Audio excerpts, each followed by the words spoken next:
ફરિયાદની હકીકત એ છે કે ફરિયાદી નિલેશ અગ્રવાલ દ્વારા એક ચીટિંગનો બનાવ બન્યો હતો અને એ ચીટિંગ કરવા માટે એમના પૂર્વ પાર્ટનર દક્ષેશ ઠાકર દ્વારા આ આખું કાવતરું રચવામાં આવ્યું હતું.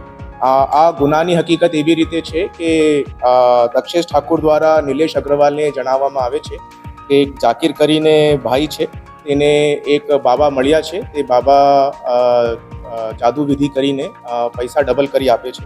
એમના દ્વારા ટૂંકા સમયની અંદર 10 વીઘા જમીન લેવામાં આવી છે અને એક સ્કોર્પિયો ગાડી પણ બુક કરાવવામાં આવી છે. અને આ જો તાંત્રિક છે તે ચમત્કાર કરે છે. ઝાકીર દ્વારા કોન્ટેક્ટ કરાવીને ગોપીનાથ બાબાથી એમનું કોન્ટેક્ટ થાય છે અને ગોપીનાથ બાબા આ વિધિ કરવા માટે આ ફરિયાદીના ઘરે બોડેલીની અંદર આવીને આ ઘરમાં તાંત્રિક વિધિ કરાવે છે.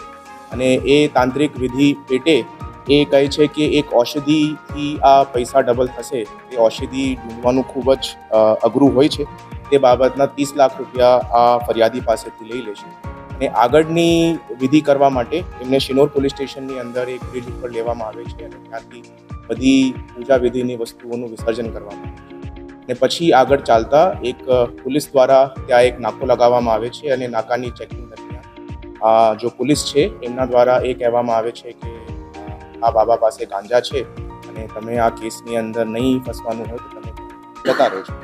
અને જ્યારે એ ફરિયાદી ઘરે જાય છે એના પછી પોતાના ગામના એક ઇસમને કોન્ટેક્ટ કરે છે અને 8 તારીખની આ ફરિયાદ શિનોર પોલીસ સ્ટેશન.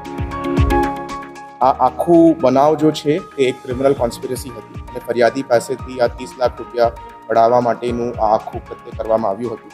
ઇનફેક્ટ આ જો ગોપીનાથ બાબા છે તેમનું મૂળ નામ જો છે તે અયુબ મિયા ઉર્ફે બાયુ ઉર્ફે ગોપીનાથ બાબા છે. એમનું ઓરિજિનલ આધાર કાર્ડ અને ડુપ્લિકેટ આધાર કાર્ડ પણ પોલીસ દ્વારા જપ્ત કરવામાં આવ્યું અને એમના ઉપર જો છે ફોર્જરી અને ક્રિમિનલ કોન્સ્પિરસીની પણ આગળની કાર્યવાહી કરવામાં આવી. ટોટલ 8 પૈકી 7 આરોપીઓ પોલીસ દ્વારા આ કેસની અંદર અરેસ્ટ થયા છે.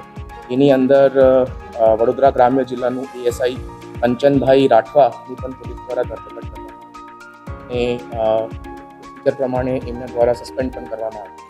8મો આરોપી રાસીન મિયા જો છે હાલ ફરાર છે, એમને પણ પકડવાની ચાલુ છે. ટોટલ મુદ્દામાલમાં ગયેલ 30 લાખ રૂપિયા પૈકી તમામ 100%